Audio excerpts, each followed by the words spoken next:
If you're planning a trip to Chongqing, here's how we spent 48 hours in this mountain city, where we stayed, what we ate, and the places we visited.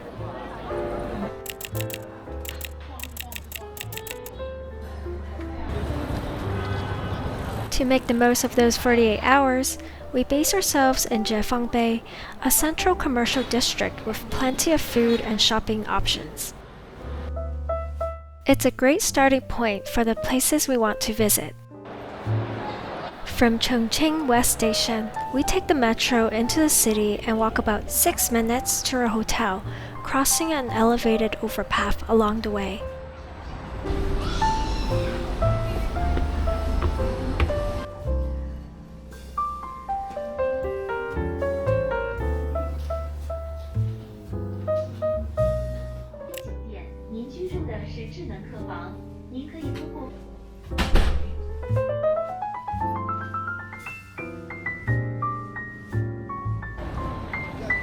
We spend the rest of the day walking around the Jiefangbei area, taking in the sights and the shops that line the wide pedestrian road.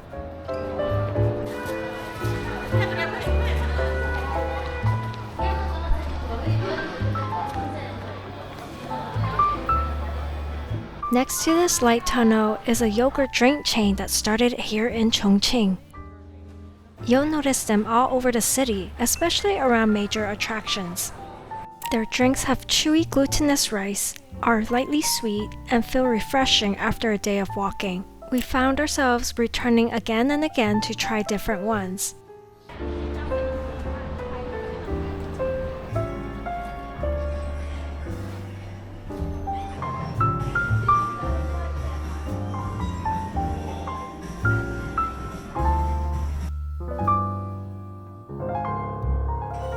We came across some Black Myth Wukong merchandise here. The game is rooted in Chinese mythology and the classical Chinese novel Journey to the West. I'm curious what parts of Chinese mythology or culture you've come across before, whether it's through books, shows, or games. The Chongqing Liberation Monument is a landmark here. A modest pillar surrounded by high-end stores, LED screens, and skyscrapers. It commemorates the Chinese victory in the Sino-Japanese War. A few minutes away is Baiyi Food Street, where you can find stalls selling local dishes and street snacks.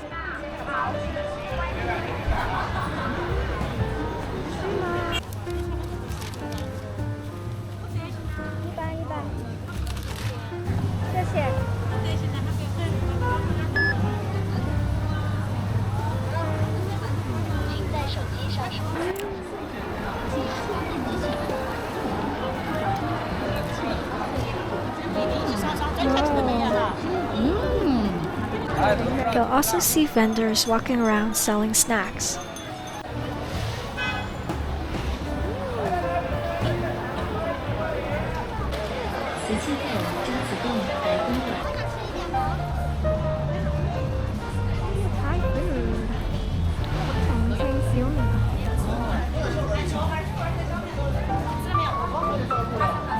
We decide to try some Chongqing eats at this restaurant.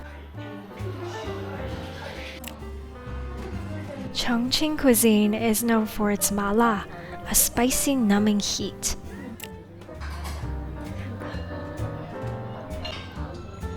The spice really gets to us, so we have to order some soy milk to cool down. When in Chongqing, we couldn't miss a local institution, Hotpot. We actually came here for dinner after returning from our day trip to Wulong, but since it's near a hotel, I'm including it here as a great lunch or dinner option in Jiefangbei.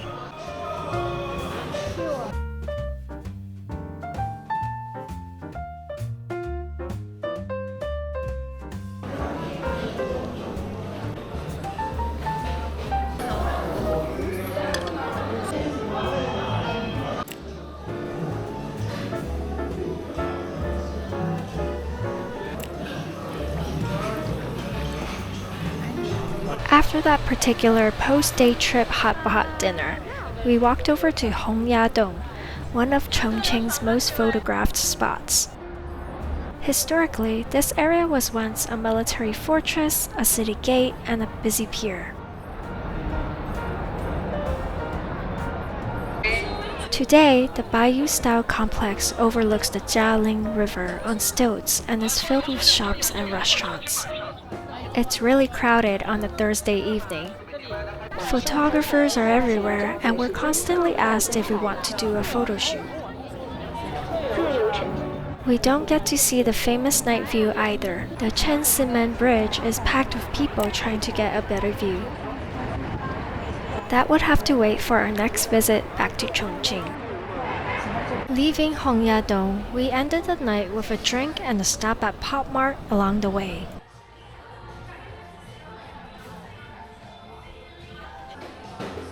After the lights of Jiefangbei, we wanted a change of pace. Tomorrow, we'll try to find traces of old Chongqing in this megacity.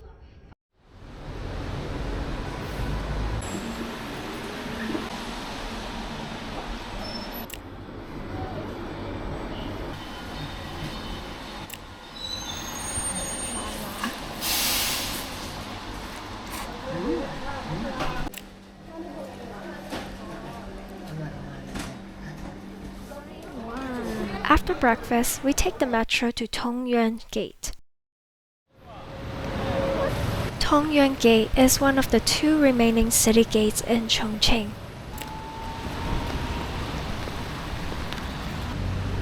There are statues depicting how invading soldiers would attempt to scale the walls.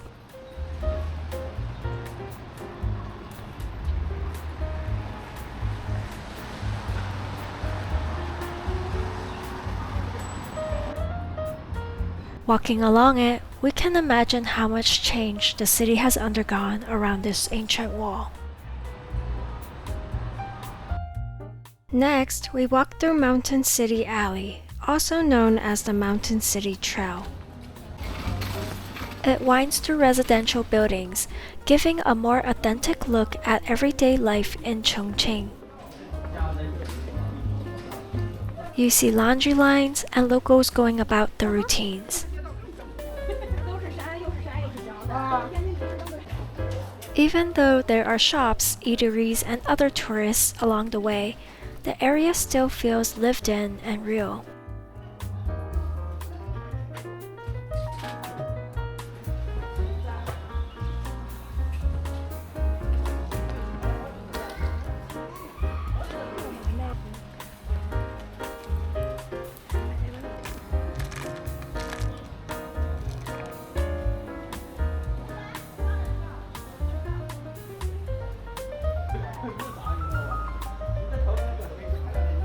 We found a cave-like passageway here. During World War II, Chongqing was heavily bombed, and an extensive network of air raid shelters exists underneath the city. Many have now been transformed into restaurants, markets, and shops. I'm not sure if this one is a part of that network or a part of the church's foundations. It's a reminder of the history sitting beneath Chongqing. Chongqing is built on steep hills, and you really feel it here. Thankfully, our route brings us downhill rather than up the stairs.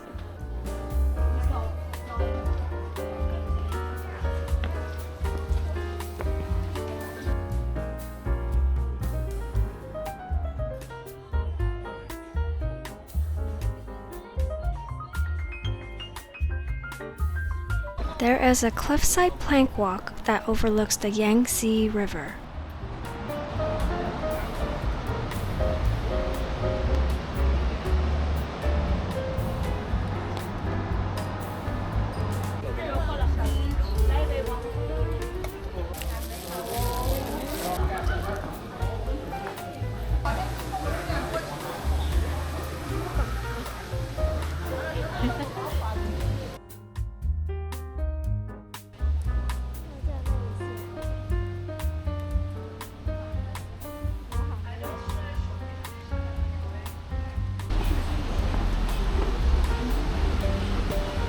There are alleyways you can wander off and explore.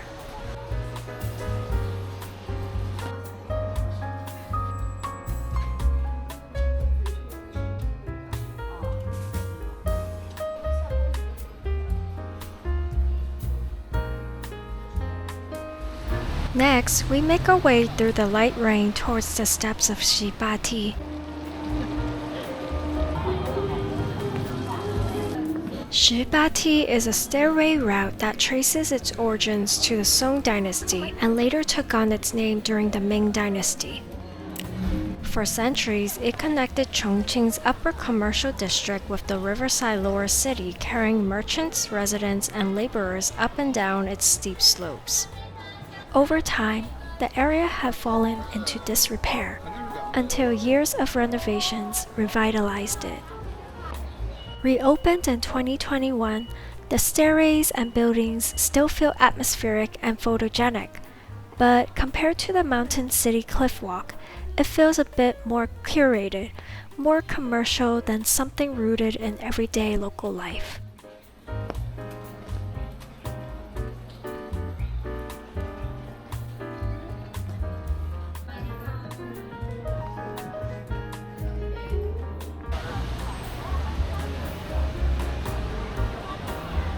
There are a few small museums here that allow you to look back at the history of the Shibati area.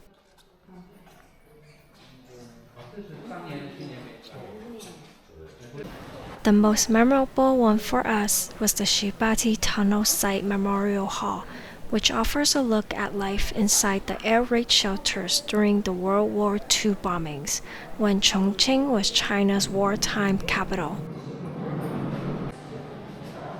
It also commemorates the victims of the June 5, 1941 incident, when overcrowding and poor ventilation caused a tragic stampede inside the shelter.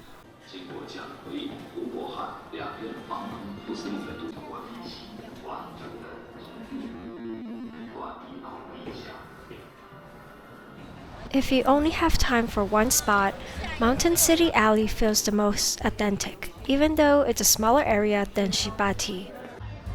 But if you're looking for shops and photo spots, Shibati has plenty to explore.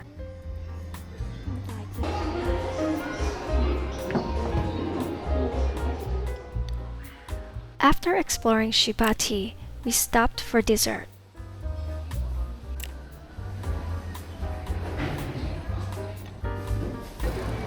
We make our way back to Jiefangbei to reset before another round of Chongqing Hotpot. Peijie is a well-known hotpot chain that started here in Chongqing. In Chinese, Jie means big sister, and we kept seeing it on hotpot signs all over the city. I started wondering, maybe it's a sign. Is it time to open a Jie hotpot soon?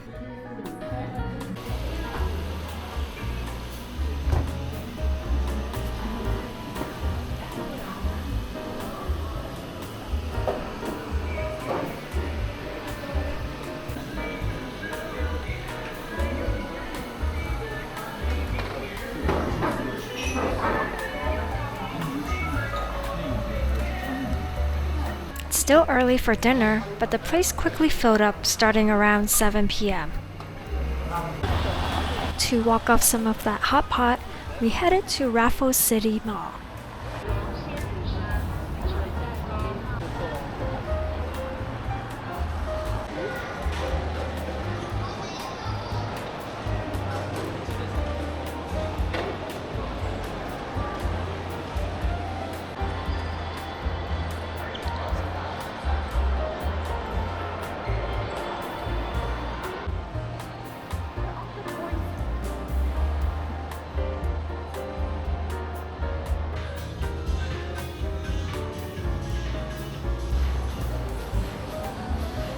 Blue Glass Yogurt is a premium yogurt chain that is supposed to add prebiotics and all kinds of healthy things to your yogurt. We got one that is good for the eyes and one that is good for digestion and skin. After translating the ingredients, it almost feels like these drinks might make us live a little longer. Whatever the benefits, the drinks are pretty good.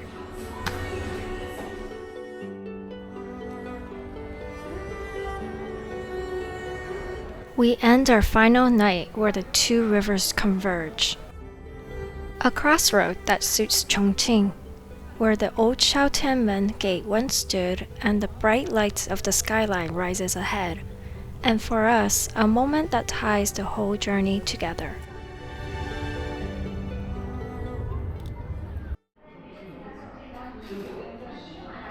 The streets are still quiet when we head out to get our last breakfast in Chongqing.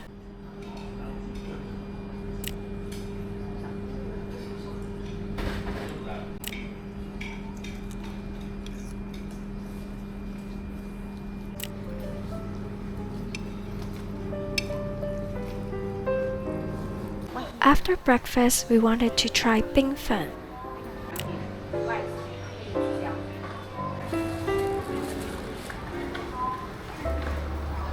It melts a bit after our walk to the hotel, but it was still very delicious. 48 hours is not enough for us in Chongqing. We didn't have time for the Tongyuan Old Street, the Hongyadong night view, or more of the city's history. I hope to come back soon. Despite its cool cyberpunk reputation, I found Chongqing to be intimate, raw, and grounding. You can find the hotels and places we mentioned in the video description. Is Chongqing on your travel list? Let us know in the comments. If you're enjoying this slower pace of travel, consider joining us for the rest of the journey. We have more guides like this on the way. Thank you for watching and happy travels.